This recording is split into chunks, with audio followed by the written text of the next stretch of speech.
And there's his handsome face. All right, everyone, we're ready to go. Sorry about that. There. Do I get Carrie as part of my promotion to panelist? You do. You now have Carrie in Junction Venture Partners. Congratulations. You finally made it. You finally made it, Oisin. That's when you know you've made it. When you go, well, I don't know. I would say I've made it when I get part of the management fees. Like the fees are where it's at, right? I'll be happy when I get some management fees. I mean, maybe if you look pretty professional today. I mean, you've got like a whole like home office background. You put on a blue shirt for yourself. I mean, this is like a real. This is not like a background. This is the real deal. This is where I work from. This is the Junction Venture Partners Chappaqua office. Wow, that's not headquarters. I can walk over there. Oh my goodness, they made Zoom backgrounds really sophisticated these days. Put on a collar. All right, there's 22 attendees. Can you believe it? And I thought it was just going to be you, me, and my mother. Which is the last time that happened, it was awkward. All right, everyone. Thanks for joining. What is this? This is us having the greatest fortune to talk to Oisin Hanrahan. When we were thinking about who we wanted to hear talk about almost anything, Oisin was the first person to come to mind. So we're delighted to have him here. We're delighted to have him answer some of your questions. And before we do that, we're going to talk a little bit to each other because we never get tired of hearing each other talk, me especially, as you can already tell. If anyone has attended our past sessions, this one will not be interrupted by a 6-year-old or a poodle. The agenda is basically going to be the following. Oisin and I are going to have a basic conversation, a lot about lessons from scaling, maybe some handy specific questions, and the general day-to-day about starting and running a startup, from the most earliest stages to one of the larger services marketplaces there is. And then subsequent to that, for the last half hour, to the extent people have questions, we're going to allow you guys to just kind of ask questions of Oisin. If you want to log some questions during the session using the chat, feel free to do so. But if you do want to ask a question a half an hour from now, we prefer that you hit the raise your hand button, which is on the bottom, or depending on what version of Zoom you have. Just raise your hand. When you do raise your hand, I'll loop you in. Your video will not show up, don't worry, but your name will, and then you can ask your question. And it'll kind of be like on a sports radio podcast. You can say first time, last time caller, et cetera, et cetera. So that's the session. Half an hour convo between us, half an hour Q&A for the audience. The goal of this is to learn as much as we can about scaling services marketplace, or most any business. So I'm going to kick things off. First, I'll just introduce myself. Hey, David Olk, Junction Venture Partners. Prior to moving to the dark side, I ran a company called Shopkeep, which it was a cloud-based point-of-sale system based here in New York. Prior to that, I ran the mergers and acquisitions group at IAC, and I started my career in public accounting. Now, Oisin, why don't you tell us who the hell you are? That's a good overview. Was public accounting the most glamorous part of your career? I got to tell you, man, people ask me that all the time. I enjoyed public accounting. I made $40,000 in 1998, and I thought I won the lottery. I just wanted to make partner. Traveled around the world, drank a lot of Fiji water, stayed at nice hotels, got to see almost every country there is. For a kid from Brooklyn that never left the 5 boroughs, it was a really, really cool job. Plus, I got to fly first class every now and then. I loved the job, but it kind of sucked as you got older. Primarily because you saw the same thing over and over again, especially mergers and acquisitions, a lot of quality of earnings analyses. I hear you. I did not start with that experience. I am originally from Dublin, from Ireland. I studied economics. I have mostly been a founder, entrepreneur my whole life. So I started a real estate business when I was in college. I started buying and building and renovating apartments in Hungary and Budapest. And from there, I spent a little bit of time in venture capital in London, went to business school, and then dropped out of business school to start Handy. And started Handy just over, I guess, 11 years ago now, with the view that the way people bought and sold services was broken and we could fix it. So you think about getting a handyman, a plumber, a cleaner, a carpenter and all the pain that goes into that, and I started a business to try to solve that problem. And that was what Handy grew up to be over about 6-7 years. We built it out to serve most of the United States, Canada, the UK. We had tens of thousands of service pros on the platform, millions of customers, and ultimately sold the business to ANGI, which was at the time called Angie's List Home Advisor. After I sold the business, I hung around. So I think sometimes founders sell businesses and they're like, let me get the hell out of here as quickly as I possibly can.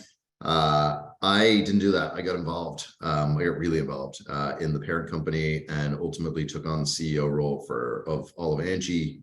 And basically I was involved in ANGI for 4 years, or a little over 4 years, and then stepped down and left at the end of last year. I decided I'd had enough of ANGI and home services and decided to take a little break. So after 11 years, I stepped back, and now I'm in the process of thinking about what's next. So I went, I guess, from 0 11 years ago to a public company that had billions of dollars of revenue, thousands of employees, tens of millions of customers. And it was challenging and humbling and educational every single day. That's great. Thanks. Sometimes founders want to go with the company and everybody's like, no, we don't want you to go. I've never heard of that, but it happens. Anyway, so, I mean, just to kick things off, during the genesis of Handy, was there anything that happened in particular that made you think, wow, this is really working? Like what, and if so, what was it? And what was that like? Maybe during customer discovery, maybe during the earliest stages? Yeah. So if you think about what goes on at Handy or at any two-sided marketplace, you generally have a supply side and a customer side. So you have, a need to go and get what you're selling. So if it's Uber, you got to go get drivers. If it's DoorDash, you got to go get restaurants, and you got to get the delivery folks. And then on the other side, you got to go get customers. So you got to go get homeowners or renters to pay you to access the service. And we, I don't know how old people are on the call, but if you think back to 2011, 2012, the world was in a very different place to the one it is now. And unemployment rates were much, much, much higher. And we put a little ad in Craigslist to say handymen and cleaners wanted. We'll pay, I think it was $15 or $20 an hour at the time. And we got hundreds and hundreds of applications within 24 hours, like literally hundreds. And I think over the course of like a week, we got thousands and thousands of applications for part-time work. And we're like, well, is that real? Are these real people? Are these bots? Are these like folks actually going to show up? And we decided we'd test that. So we sent out a bunch of text messages to people to say, hey, would you like to come for interview? And most of them responded and said yes. We're like, okay, great. And at the time we were in business school. So we were up at HBS in Boston. And there was a little innovation lab there called the iLab, which was like a place for startups to hang out. So we said, well, look, why don't we use the iLab to do some interviews? So we sent a message to a few hundred people saying, hey, can you show up for interview on a Saturday morning at like 9 a.m. And my co-founder and I weren't particularly early birds. So we were walking across the yard, the parking lot to the iLab at about 10 after 9. And we saw this crowd outside. And we're like, I wonder what that crowd is. Very rare you'd see people here on Saturday. And as we get closer and closer, we hear some people saying, we're here for the handyman, we're here for the cleaners. And we're like, oh, seems like it might have something to do with us, but unlikely there's that many people that showed up. We get to the front of the crowd, and sure enough, the security guard is outside, and he's like, no, stand back. And we're like, actually, we're students here. Like, do you mind letting us in? And he's like, do you know anything about this? And said, I think we might. And at the time, we had a code name for the business. It was a terrible name. It was called Chore Star before we came up with Handy. And the people were saying, we're here for chore star jobs. And we said, yeah, actually, this entire thing is our fault. And he said, well, you're going to have to deal with the dean, because I've called the dean to come like figure out what the hell is going on here. And thankfully, the dean also didn't want to get up on a Saturday morning. So a more junior vice dean came over and also didn't want to be there on a Saturday morning. And frankly, told us, to pack it all in, never let this happen again. And everything will be all right. But the point of it all is we had tapped into a latent set of needs that we didn't even know were there. Like the fact that we could, with, $10 on Craigslist and, 50 cents of text messages, get people to show up for an interview for a job, was pretty powerful. And you can't do that today, right? So the job market is so tight today that that's not something you can do. And it was, I guess a real eye-opening moment for us that we were at a moment in time when people really needed work. And it was quite easy for us to generate supply for the business. Now we had to then go out and prove that we could get customers, which is a different story. But we knew at that point we were going to have supply. That's great.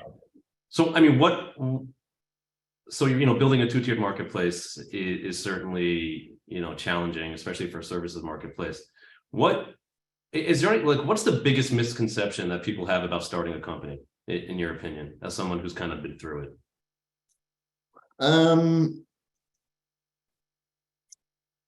I think it depends on your background. But what I've seen look, a lot of very smart people go out and try and start businesses. And if you're in a job before you start a company, you typically need to get most things right. So when you, David, were in public accounting, there probably weren't that many things that you could make a mistake on. Like everything had to be right. If you're working in investment banking and you got to crank on a deck, it's got to be right. You don't have to work on 500 things. The one or two or three things that you are working on have to be right. And when you're running a company, it's very different, particularly at the very earliest stage, because you're not working on 3 or 4 or 5 things. There's 150 things coming at you at any moment in time. And if you come from a background, whether it was accounting or investment banking or consulting or pretty much any client service business, which is where a lot of founders, start their careers, it's a bit of a mindset shift to realize that your job isn't to get everything right and to make everything an A+ or an A. Your job is to figure out, of the 150 things coming at you on any given day, and particularly day one, which ones matter and which ones don't matter at all. So for most businesses, obviously it's case specific, it's industry specific. If you're a luxury consumer brand, this isn't the case. But for most businesses, your first website and your first logo, it really doesn't matter that much. And people will stress and spend a lot of time focused on it. Where you put your first bank account really doesn't matter at all. The lending terms you get on your credit card literally don't matter at all. So it's about figuring out what are the 3 or 4 or 5 things that really, really matter. What are the next 5 things where you're hey, I just need to make sure I don't make a big error on these. And the other 80 or 90 things, it's okay to accept a C grade on them in terms of your performance, because they really don't matter. As you evolve and as things change, and as you get bigger, more things are going to matter. But in the earliest stages, there's only a few things that matter. And it's typically, and again, this is case specific, but it's typically, are you getting customers? Are you, sufficient in terms of your cash flow? And are your team broadly happy? Those are the most important things. Can you recruit people and are they happy? Are you going to run out of money? And are you selling something? And, of the people that are buying from you, are they sticking around? Are they happy? Are they going to like buy from you again? And most of the other stuff really doesn't matter at all. And the type A people who come from client services, they want to make sure everything's perfect. And as opposed to saying, hey, I'm just going to spend time on those 3 or 4 or 5 things, they get wrapped up and they get wrapped around the axle, focused on 50, 60, 70, 80, 100 things on their to-do list, as opposed to saying, listen, all I really need to do, given I have a team and I have a little bit of money, is make sure that I'm driving customers. And my list of how I'm going to drive customers should be really long. And, again, that's case specific, or that's, assuming you're in a revenue business. Maybe, if you're in a pre-revenue product business, it's are we acquiring users, and are those users incredibly happy? But I think that shift in mindset to like really accept that you're gonna suck at certain things is a big shift for people to make. And most people don't make that shift well, because your whole life before this, you've been, trotting around the world, exactly as you said, getting bottles of Fiji water and flying first class and never making a mistake. And actually now you're in a world where you're gonna get a C on 80% of the things that you're gonna do, because you're gonna go instead and focus on the 2 or 3 things that matter and hopefully get an A+. Yeah. And you're failing forward, and it's okay. Yeah. I guess that's a good segue into, some of the lessons learned, and some of these questions come from people in our community that kind of, we ask them what they want to hear from you. And some of the questions were consistent. One question that people always asked was, and I think this has this kind of resonates with me as the company started to grow. And that is, leadership and management. And there's always a lot of questions about, I guess, how did your role change and your day-to-day change as the company grew? And how did your management style change throughout that time? In the beginning, you're in everything, right?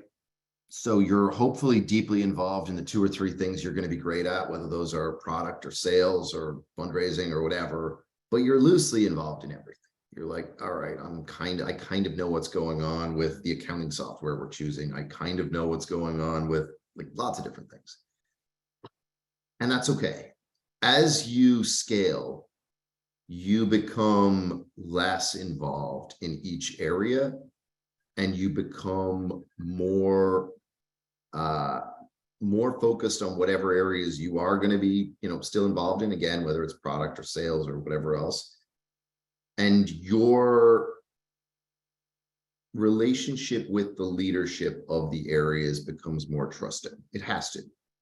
You need to hire slightly different people. Those people need to have, more autonomy than they've had historically, and your check-ins with them change. So the rate, in the beginning, you might be checking in with your sales team every 2 hours, right? If it's just you and 2 other people, you're literally checking in every 2 hours. Like, anything happened? Like, what do we do? What's going on? By the time you've got 20 or 30 salespeople, you're maybe checking in once a day. You're looking at the report at the end of the day. By the time you have 50 or 60 of them, or 100 of them, maybe you're looking at a weekly report, and you're not even going that deep on it on, a weekly basis. So the cadence of check-in is like a good indicator of how involved you are on a certain topic. And it also is a good indicator of how much you trust the individuals involved in running it. Like, if you, we'll just use sales as an example again. If you're checking in on your sales team and getting metrics once a week, and you're doing it every Wednesday, and you got your check-in Wednesday, if by Friday you're feeling a little antsy, you're like, hey, like, I'd really like a check-in before the weekend. And by Monday, because you haven't had it, you're like starting to feel like very disconnected. And by Tuesday, you're like, I can't, it's taking everything in my power not to like check in and Slack, message and email and call this person. Like, it's a good indicator you're not quite ready for it yet, either because you don't have the person involved leading sales that you trust, or you're just, as an individual, not quite ready to let go. Like, I would think about my cadence, and it's, a function of my cadence for check-in. So check-in would be like how often I'm going to like say, hey, What's happened since we last spoken? Like, let me look at the metrics. The cadence of check-in is like it's a good way to think about like how ready you are as a CEO to let go, how much you trust the person, how stable the area is. And that like is a good way to, it's a good barometer. Like cadence of check-in is a good barometer to think about, like as you start to delegate more and more areas. I once had one of our senior leaders say to me, David, if you're making a decision that impacts the business in less than 2 weeks, it's probably not a decision you want to be involved in at this point. But pulling yourself out is always the hardest part. Let's talk about fundraising. Let's not make a whole thing about fundraising, but it's always an interesting question. And I guess the common denominator of questions here was like, I guess generally, how would you describe the process of raising institutional capital? And from that vein, like, how is it different from the early stages to the later stages? And do you have any tips for people about raising around? I think Handy might have raised over $100 million. And, looking back, would you have changed anything about how you ran your funding process? Any specific things that people should know about? Or is it just all the time? Or you had a great time doing it? It was just like fun. It was just like a fun time. Some of it was fun, some of it was less fun. I mean, I guess I should start by saying you should definitely raise money from David, right? That's like where I should start, right? No, not at these valuations. No. Look, fundraising typically takes longer than you expect it to take. More unexpected things happen than you would like them to happen. And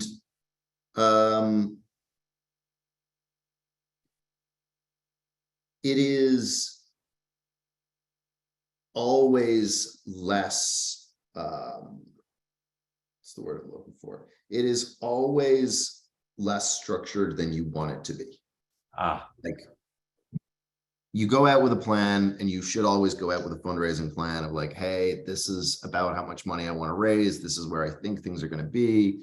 These are who I think I want to raise from. But things just happen. It's just not going to go, I think, as you expect it to go when you it's like the best laid plans and all that.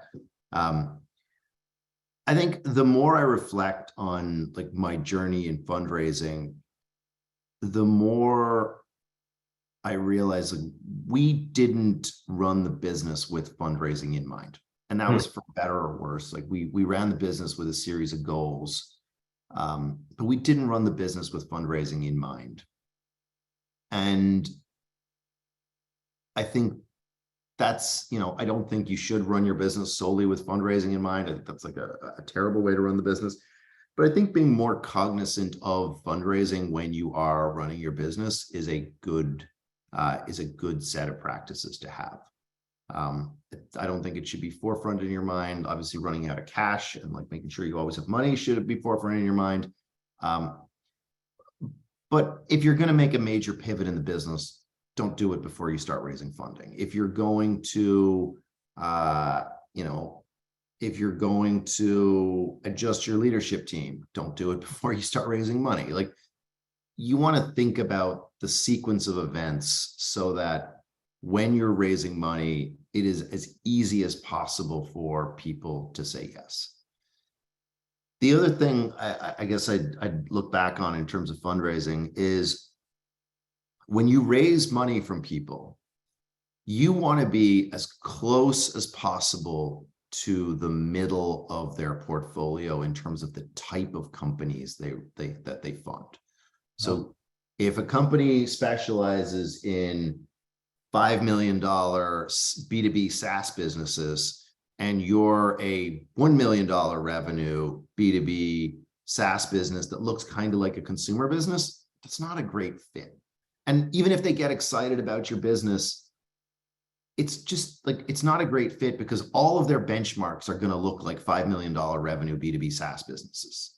And like everything in their like DNA in terms of how the partners think, in terms of like when they prepare their portfolio analysis, in terms of when they like do all their comparisons of like employees to revenue and gross margin versus like contribution margin, when they look at their marketing expense, like everything is just going to look weird for your company.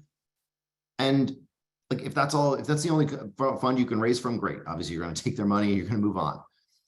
But ideally, you want to raise from companies that look like, that their portfolio looks like you. And that makes everything so much easier. It makes the partners more helpful. It means that, you know, you're not having conversations about one thing when they're like, hey, like all of our other portfolio has like an accounting team of, or a finance and accounting team of 2 people. Why do you have 7? And you're like, well, actually, you know, we're not like the other portfolio companies because they're managing payroll, or they're managing this, they're managing that. So it's really important to think about like who you're raising from and the experience set they bring. And the best barometer of that is looking at their portfolio and thinking about like whether they look like you. That's great. Well, I just saw the question and it was a good question. Let's talk about competition. From a competition perspective, I guess, I mean, how do you recommend founders and CEOs think about competition? And I guess in that vein, what was it like to see competitors also raising capital? I know we worked in a heavily capitalized space, and all we seemed to talk about was Square. But it was nice because Square validated what we were doing after they stole our product. But generally speaking, how do you think about competition and there's that famous phrase, which is like, most companies die from suicide, not homicide, which is basically them like companies screw up themselves rather than die from attack from others. And I think that's largely true. I think in venture, it is slightly less true. And I think it's slightly less true because VCs can really squeeze the air out of the room if they put a ton of money into a competitor. Mm-hmm. And yes, you're right. You can work to say that it validates what you're doing, but you're going on a different path at that point, right? If you have a competitor that's funded 20, 30, 40, 50% more than you, it's fine. If you have a competitor that's funded 10x more than you, like you're not playing the same game they're playing. Like you know, at the earliest stages, like maybe whatever, 1 million versus 10 million, maybe it doesn't matter that much. But at the later stages, if you've raised 50 and they've raised 500, or you've raised 100 and they've raised $1 billion, like you're not playing, like, it's not like you're in different leagues and you're like, you know, playing in different leagues. You're not playing the same sport they're playing, right? You're just like, you know, they're Formula One racing and you're, you know, driving around NASCAR. Like, it's just, it's a different game. And it doesn't mean you won't have the same personal financial outcome, right? You can have a better, as a founder, you can have a better financial outcome raising less money and selling for a lower number. But you're not going to be playing the same game that they're playing. Like, David, you can speak to this. Like, ultimately, Shopkeep ended up playing a different game to the one Square played, right? In terms of like customers, in terms of like the value prop, in terms of like all the different things, right? So I think you got to look at it, and I think so long as you're in the zone of what your competitors have raised, it's fine.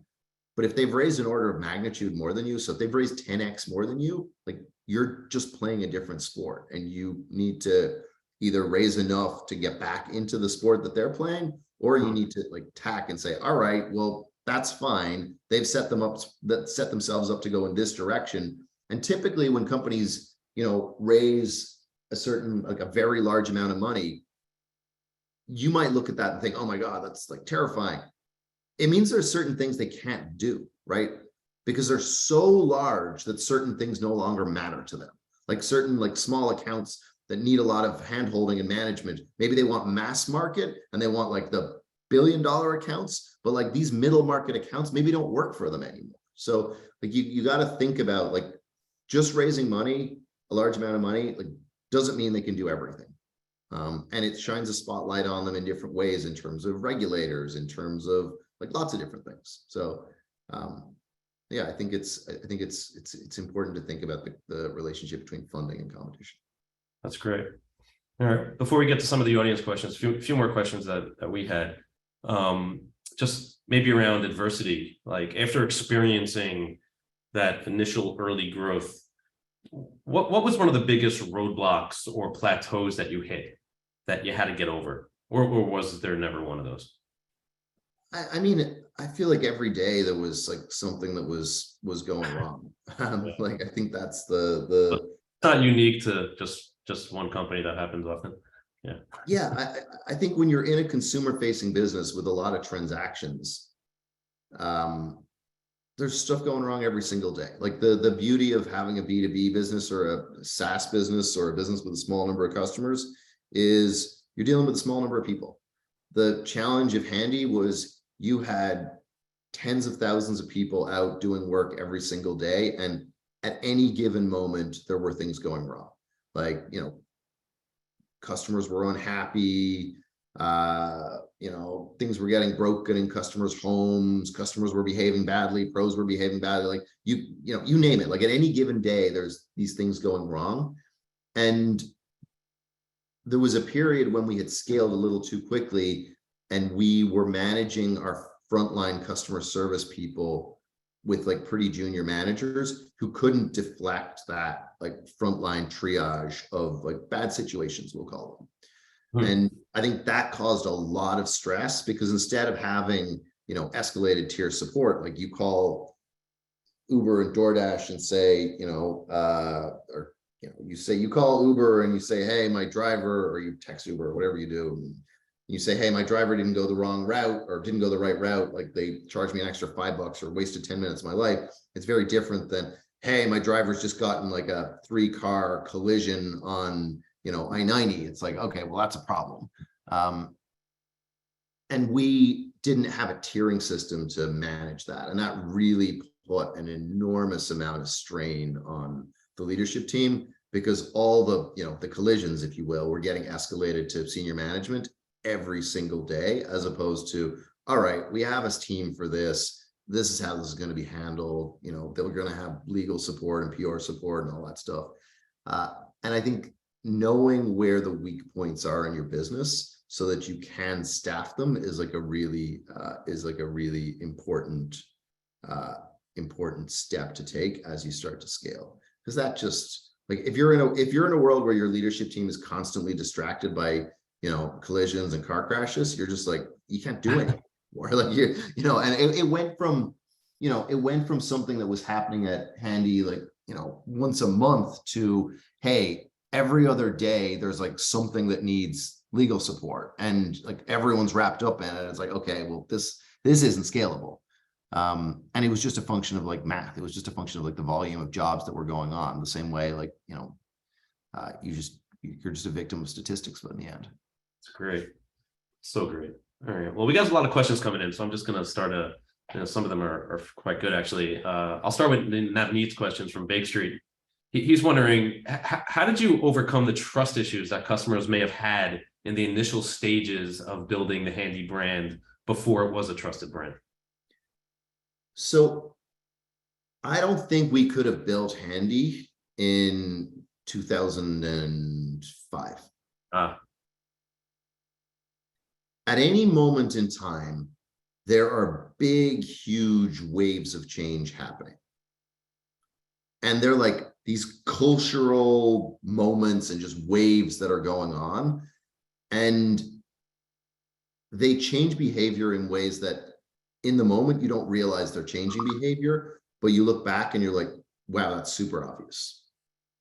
And when we were building Handy, there was a wave of change happening, which was people were booking services online and on their phone. So Uber, Lyft, and Airbnb were normalizing this idea that you were going to press a button and something was going to happen in the real world. And not like a box was going to show up, but like some service delivery was going to happen. And it's like, it's really hard to spot the waves of change when you're in the moment. Like right now, there's a huge wave of change happening in human resource and people management.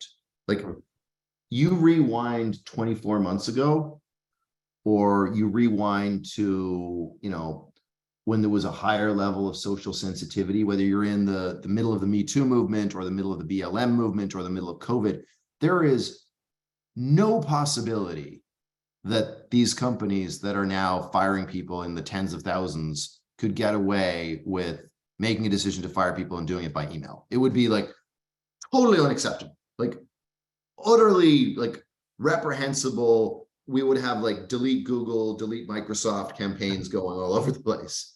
Whereas there's been a cultural shift, and some of it's driven by, some of it's driven by Elon and what's gone on Twitter. Some of it's just driven by a perception that, tech is privileged and entitled. And it's resulted in the HR playbook has just been like ripped up and like completely rewritten. Like, and it's happened so fast. Like if you were in a business that did HR consulting and tried to like, hey, we're going to do hey, we'll come in and we'll help manage how you like do restructuring. That business doesn't exist anymore. It's like, okay, well, we'll just send an email to let people go. And, I'm not saying this is like a positive by any stretch, but there are these like real changes that are going on in terms of what's acceptable or what is culturally appropriate and what people are willing to do and not do. And if you can spot them, if you can spot those waves of change, then you can be on the right side of them. So the wave of change that was going on 11 years ago was people were willing to buy these services on mobile and on web. And we were like, we didn't have a brand. Like I could tell you lots of things we did with background checks and insurance and all these other things, but we were just there at the right time when people were saying, a certain percentage of people were willing to say, yeah, you know what?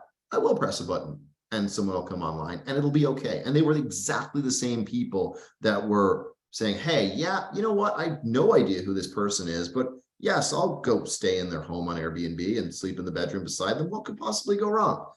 And, they were the same people who were saying, yeah, I'll hail a car in the middle of the night on an app and get in a stranger's car because Uber's done a background check on someone who may or may not be the person who actually shows up. Like that, it was just a different moment and we caught it. Like we were like, oh, this thing's happening, like grab it right now and don't let go. And if we don't let go, we might have a business on the other side. And the thing to do is to like figure out, definitely don't go against a wave of change. Like if you try and go against one of these waves, like you get absolutely annihilated. Like if you're at a moment where you're saying, hey, you know what? Let me try and make sure that for every home service job we do, we like do a phone call first, or we like send someone to like whatever, do a pre-evaluation. Like you get absolutely crushed. That's great. You don't have to catch the wave, but if you go against it, you get absolutely crushed. Thank God for early adopters, right?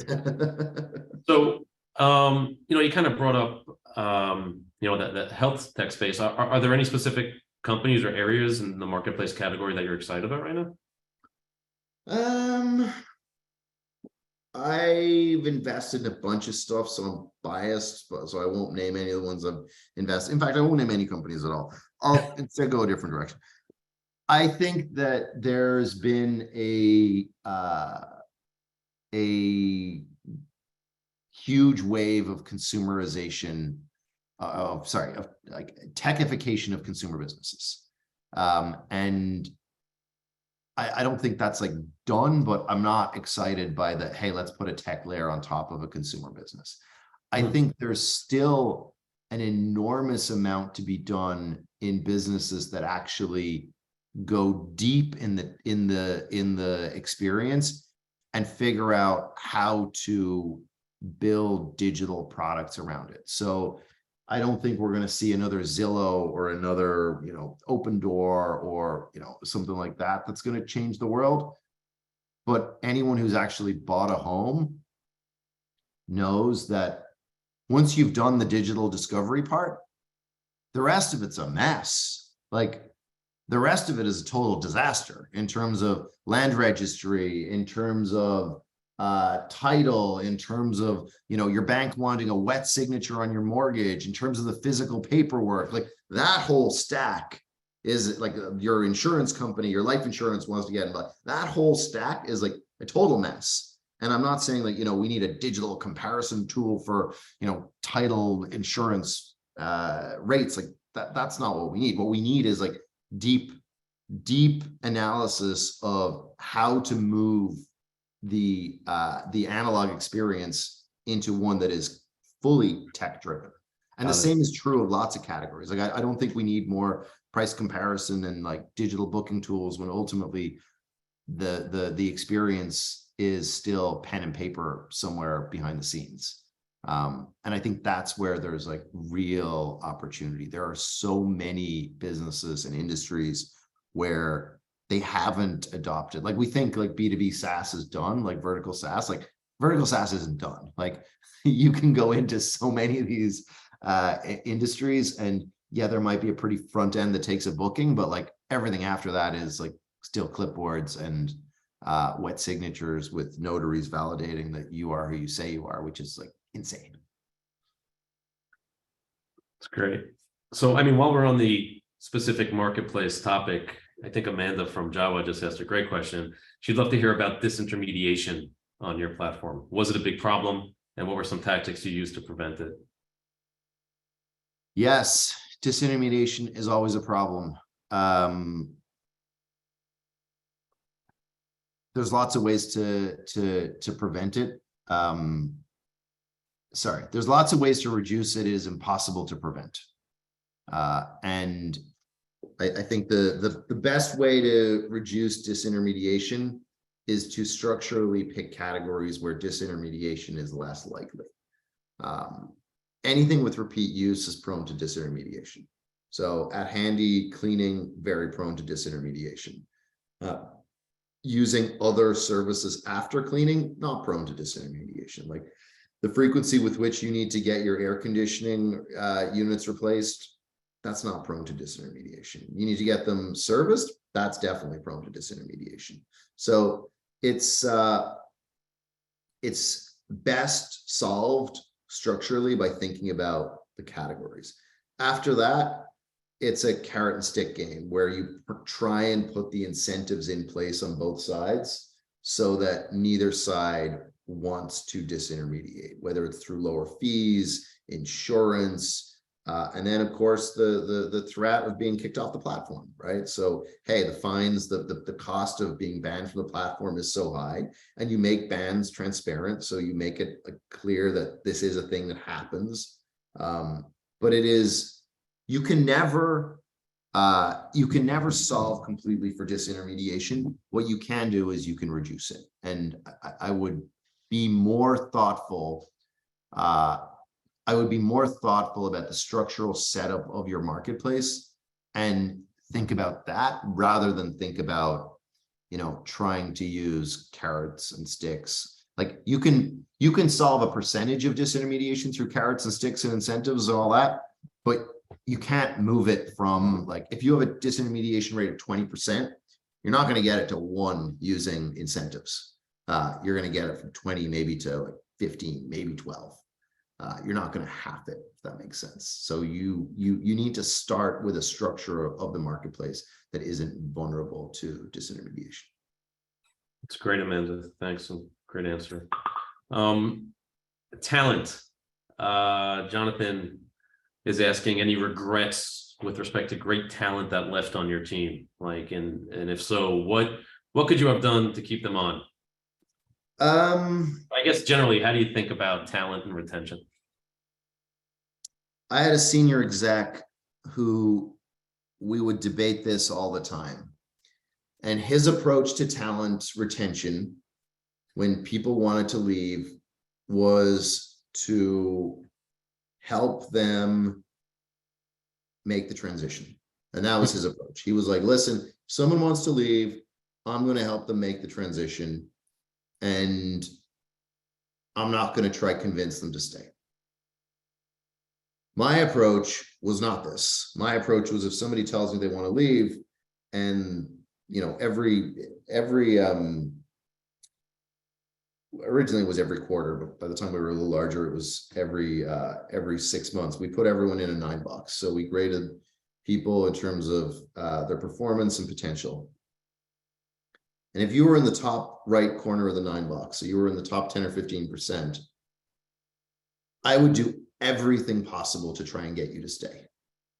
Like, obviously I wasn't going to pay twice what we're currently paying you, but anything reasonable.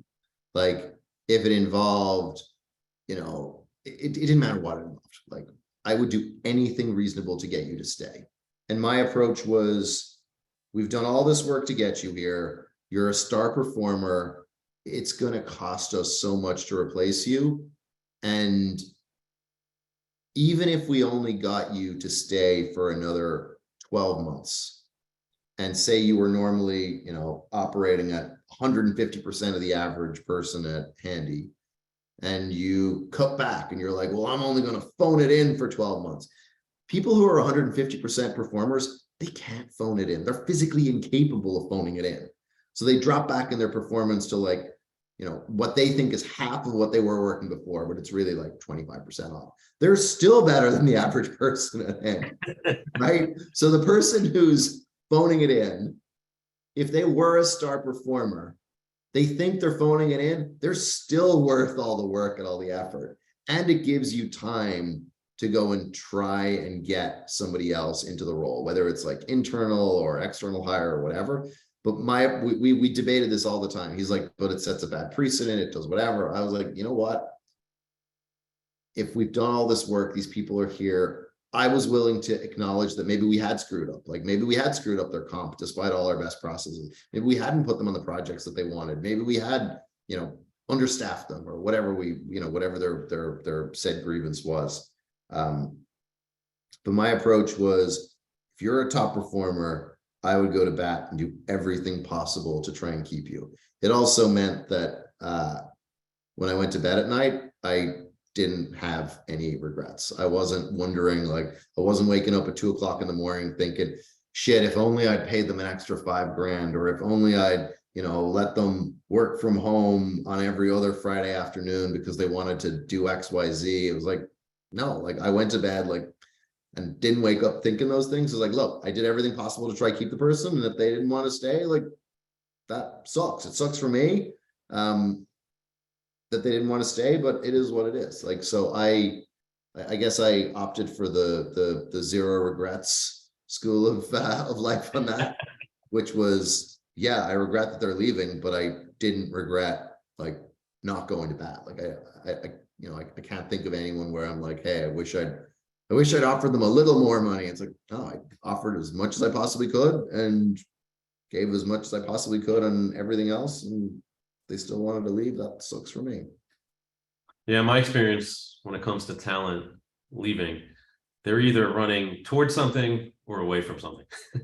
And that's sometimes a good way to look at how you're going to face a decision to the extent you want to keep them. So Anonymous has a great question. What was the process of getting acquired like? Why did you think it was the right time, and why did you stay on? Yeah. Anonymous, that's the hard question. So, yeah.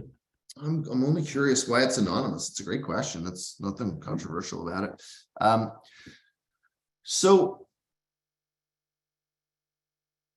in every industry, there's like stuff going on at every moment in time. Like there's either stagnation, or there's consolidation, or there's spin-offs, or there's like things that are changing. When we were selling, there was a new business that we had entered, which was to support retailers. So we had gone and supported, and by supporting retailers, I mean, when you go to Wayfair and you buy your $400 table, and it's a wonderful table, and you want to get it assembled, right there on the detailed product page, the buy page, right beside the buy box, it says add assembly for $80 or whatever the number is. And retailers, largely through, I think, a campaign that we had led, realized that they needed to offer value add services. So they needed to offer these assembly and installation services. And we were in a process to partner up with a lot of these retailers. So we had partnered up with Wayfair and Walmart and Lowe's and Costco and Target and pretty much everyone other than Amazon. and IKEA. So TaskRabbit partnered with IKEA. Nobody partnered with Amazon, and we partnered with everyone else. TaskRabbit then made the decision to acquire IKEA. And that created this wave of uncertainty in the marketplace where retailers thought to themselves, hey, if this is a super important thing and we think it is, should we think about buying the version of it that we have? And by the way, the version that we have, the version that's supporting us is Handy. They're also supporting every other retailer. And many of the retailers went through this like process to think about, like, should we buy? Are we okay with it being independent? And where we kind of got to with most of them was some of them wanted to buy, and some of them were okay with, you know, having a third party do it, but they would be a lot more comfortable if that third party, instead of having raised $100 million, had raised like $300 or $400 or $500 million of capital, primarily because it would mean that none of their competitors were going to buy it. So the worst thing for, you know, a Walmart, for example, would be if Amazon were to buy the service provider that they were using. Like, it's like, okay, well, that's not going to work for us anymore. Or for Lowe's would be, well, okay, well, Home Depot bought the service provider we were using to provide this. We can't use them anymore. So we were in this interesting situation where retailers were thinking about, like, should they acquire into this asset? And we were starting to have other conversations. Like, I'd known the guys at ANGI for a long time. I'd known the guys at IAC for a long time. IAC was obviously the majority owner of ANGI. And what we realized was that it would be a great home for Handy, because it would allow Handy not to become dedicated to one retailer, but instead to continue to serve all the retailers, because ANGI was, you know, a much bigger company with hundreds of millions of dollars of capital. It would be much harder for, you know, Amazon or Lowe's or Home Depot to go out and say, hey, I'm going to buy all of ANGI, versus say, hey, I'm going to buy Handy. And I think it gave everyone a lot of comfort. It meant that we could keep all the retail partners that we had.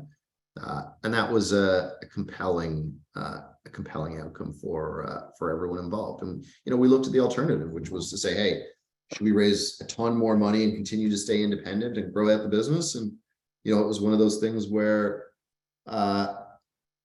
it would have resulted in more dilution, right? So it would have meant that we would have had to build a much bigger business over a, you know, even longer time horizon. And typically, when you sell these things, you don't just get to walk out the door immediately. Like, obviously, I opted to stay for, you know, more time than was required, but in all these situations, you're typically required to stay for 2 years minimum. Which means that at the time I'd already been doing it 6 years. It would have been 8 years end to end anyway, which it's a long time, right? It's a long time. So you put all the pieces together, and it was the right outcome for everyone involved. That's great. So we have room for one last question. I think it's a good question, and that is, and we'll leave off here. Just like with respect to growing a marketplace today. Many people on the phone are growing a marketplace. Do you have any specific advice for someone growing a marketplace in general, especially if they're having trouble with it? Like, what's one thing you would tell a founder growing a marketplace right now? Don't do it. Was that the wrong thing? I don't say that. They're already doing it. Oh, it's like me talking about point of sale. Yeah. Look, I think that when you're growing, you've already got the marketplace working, you're trying to scale it, you're trying to figure out, like, how do I grow it faster, or how do I maintain quality? What we did was we spent a lot of time trying to figure out what the metrics were that actually drove change. And for us, it came down to, like, some pretty basic metrics. And it was, if as a customer in your first 14 days, we could get you to do a second booking, it was like a game changer, right? It, like, drastically changed your LTV, your lifetime value. It made the economics so much better. It made you less likely to complain. And really going deep on that and say, okay, well, now that we know we need to get you to make the second booking within 14 days, let's unpack that. What are the things that make it more likely for you to get a second booking? Great. If you rate the first person 5 stars, that makes it more likely. If you have the ability to get the same pro back at a time that works for you, that helps a lot. If you give a tip to the pro, that helps a lot. If they show up on time, that helps a lot.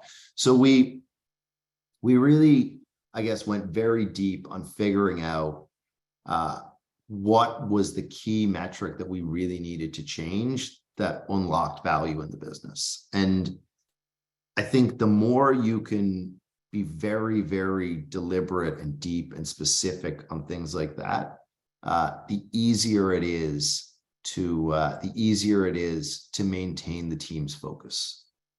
So I don't know the specifics of all the marketplaces here, but the more you can really say, all right, like if I can only move one metric this year, like if I just can move one metric for this week or this month, what's the one metric I know with certainty will actually change the business? What consumer metric or what supply side metric, if I can move it, will it change the business? And don't just say like retention. Great. Like everyone knows, like, yeah, retention goes up.